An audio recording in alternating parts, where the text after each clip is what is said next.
Yo, what's up mga kabady? This is Nune. Ngayon ay duty tayo sa Kesyang Shawarma. Ang event nga pala ay Miss Gay. Dito lang banda sa amin, kaya let's go! So ayan, kinarga na nga namin ang aming mga gamit. Ang service nga pala namin dyan, Taxikel. At ayan nga pala si Kuya, ang amin na arkilahan ng Taxikel. Shoutout na rin sa'yo, Kuya Taxikel. Guys, nandito na kami sa aming pag-ebetan. Dito lang to sa may Save More. Yan, boss Denden. Yan, ito yung paggaganapan ng Miss Gay. Yeah. Liguan to guys, basaan to. Nandito si Boy Dila. At dito nga ay nag-ayos na kami ng aming mga gamit. Yan nga pala ang aking mga kasama, Boss Jang, Boss Denden. First time ko nga pala dumuti sa kanila. Hindi muna tayo mag-uubos oras. Papakitaan muna natin sila ng mga malulupit na galawan.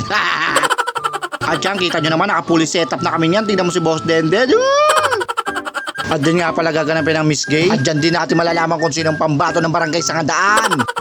At dito ngayon may napadaan agad na tropa. Axel Mapagmahal, ikaw lang, sapat na. Shoutout nga pala sa'yo, Kuya Axel. At dito ay nagpalit na nga rin tayo ng ating damit para dire-diretso na hanggang dulo. Walang ubos hanggat meron. At dito napadaan na nga rin si John Wick. Ay si Pres Jonathan Santos nga pala to. Shoutout nga pala sa'yo. I love you, I love you. At dito ay nagmerienda nga muna tayo ng shawarma rice. Pampawi sa pagod. Ayan, napaka-solid pa rin talaga ng Kesyang Shawarma. Diyan dumating na nga rin ng mga nagparada na mga kasali sa Miss Gay dito sa barangay sa Ngandaan. Ayan, paparating na nga sila. Ayan oh.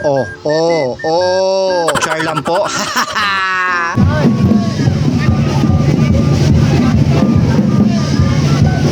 At yan nga pala yung mga kasali sa Miss Gay. Kita nyo naman kung gaano kagaganda yung mga yan. Walang tapon. At yan nakita ko nga rin pala yung idol ko rito. Ang Miley Cyrus ng Marcel Drive. Miley Cyrus! Miley Cyrus! Isang kaway naman dyan. Yan!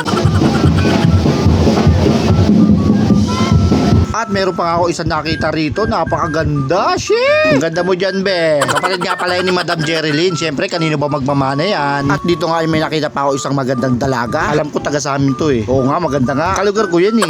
Ayan, at kumuwi na nga rin ng isa kong tropa. Sandara Park nga pala kung tawagin. At dyan meron nga pala dito mga free food. Siyempre, hindi tayo papahuli dyan. Oh, maraming salamat po para sa mga konsi natin dyan. At dito naman ay bumagsak na ang ulan.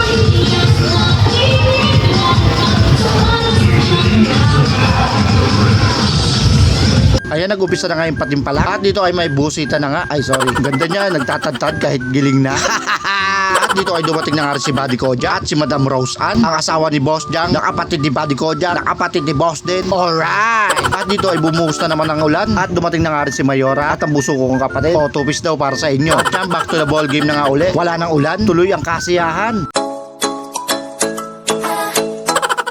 Ayan, dumating na nga rin sila ate. Medyo natatawa pa rin ako sa reaction niya.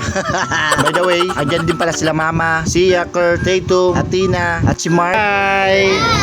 Hi! Ba mga tatay? Ayan nga pala yung pamilya ko. Isang Barbie shot muna dyan, be. Yan. Sabi ko na eh. At syempre, hindi pwedeng hindi kakain ng shawarma yan. Isa sa mga paborito nilang pagkain din yan. At dyan, tamang kain na nga rin sila lahat dyan. Sige, kain na kayo ng kain dyan. Ma, ikaw ma. Kain ka ma. Ano?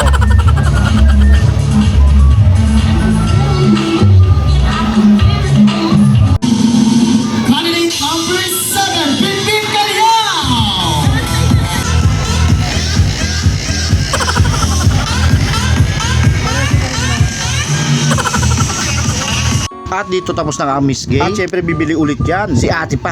Hindi pwede walang kinakain yan habang naglalakad. Nangangain pa naman ng tao yan. At dito nga tapos na ang patimpala. Hindi na natin nakuhanan yung mga ibang mga customer natin. Gawa ng busy, umuulan. At ang mga ibang tropa natin. Shoutout na lang sa inyo at maraming salamat sa pagsuporta nyo sa amin. At syempre kay Mayora, inantay niya talaga ako hanggang matapos ang event. Salamat sa pag-aantay. So ayun, hanggang dito na lang po ang ating voice over. Salamat sa panonood. Salamat sa pagsuporta. Kesyang Shawarma. Uy, naka-like and share ka na ba? Or follow? Baka naman. Salamat sa panonood. Thank you for watching.